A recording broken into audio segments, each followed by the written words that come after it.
Hello friend, আসসালামু আলাইকুম। Daily food মাইস্টাইল কুকিংয়ে সবাইকে স্বাগতম।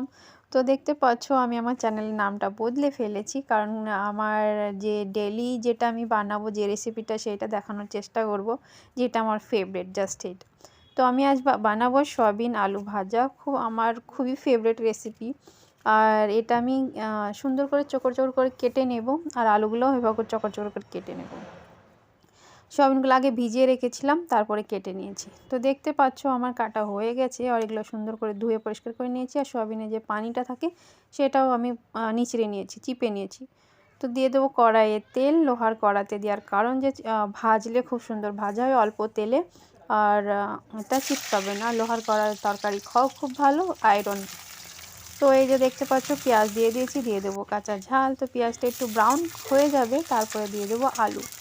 আলুগুলো দেওয়ার পরে হালকা ভেজে নেব। একসাথে দেবো না সয়াবিনগুলো একসাথে দেবো না। আগে আলুটা একটু ভেজে নেব, দেওয়ার পরে একটু নুন আর হলুদ দিয়ে দেবো।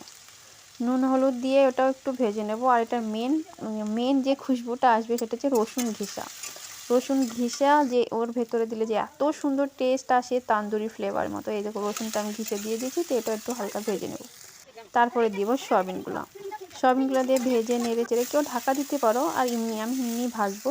তো এই যে দেখতে পাচ্ছ খুব সুন্দর ভাজা হয়েছে, অলমোস্ট রেডি। তো এই এক থাল ভাত খাওয়া হয়ে যাবে। তো এরকম একদম ডান। তো আমার ভিডিও যদি ভালো লেগে থাকে তো প্লিজ লাইক, কমেন্ট, সাবস্ক্রাইব।